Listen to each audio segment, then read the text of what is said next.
Jonathan.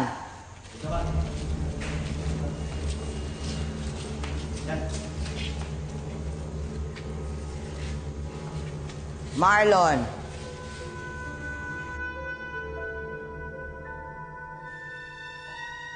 Marlon! Di ba tinawag kita? Ha? Di ba?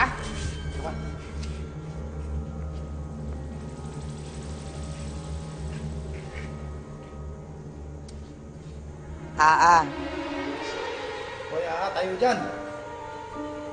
Bing nga, di ba? Bobo ka ba? Ha? Tayo dyan! Hoy! Huwag niyo naman siyang saktan! Huwag kang makalam dito! Maawa naman kayo sa bata! Sabi, huwag kang makalam dito! Tumayo ka dyan. Pasin kita. Dito ka!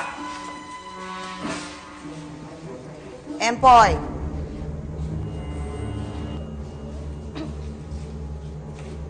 Empoy!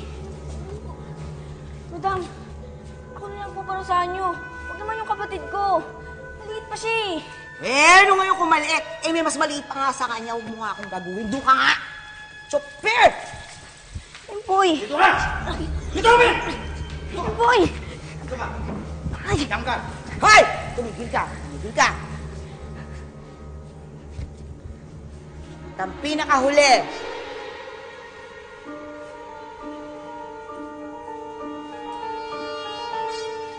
Maricel.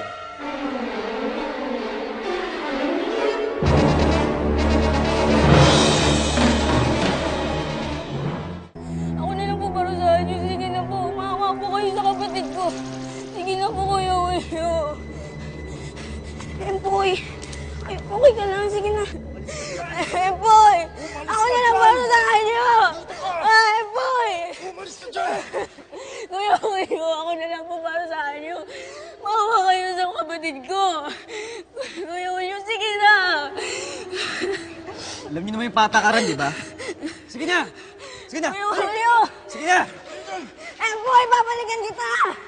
Empoy! Empoy! Kung ginagawa niyo lang maayos ang trabaho niyo, hindi mangyayari sa inyo yan!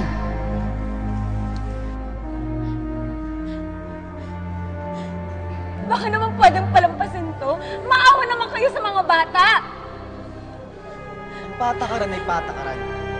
Hindi ka ba naaawa sa kanila? Matagal na nilang ginagawa yan dito. Ginagawa ko lang yung trabaho ko.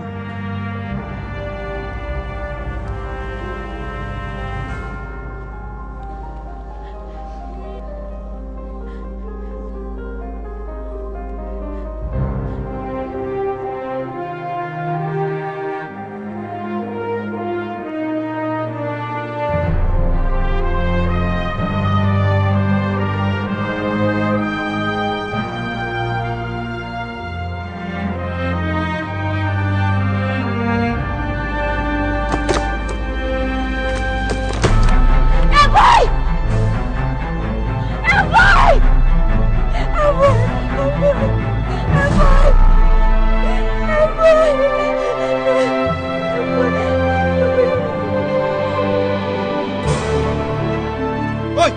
Ba't tinutulungan yung bata? Tawag siya! Makayabang ko! Wala isa pa sa inyo! Hoy! Saan ka pupunta? Bakit mo bitbit yung kutong lupang yan, ha? Saan? Nahihina si Empoy. Kailangan natin siya dalhin sa ospital. At sinong may sabi sa'yo na pwede mong dalhin yung kutong lupa na yan sa ospital, ha? Naku, nalipasan lang yan ng gutom. Inarte lang yan. Ganyan ba kayo kamanhid? Buhay ng tao pinag-uusapan natin, hindi laruan! Hayaan niyo na lang mamamatay yung bata! Nakikiusap ako. Hayaan niyo ako na lang magdala sa kanya sa ospital. O kahit kayo na lang. Nakikiusap ako. Maawa naman kayo sa bata.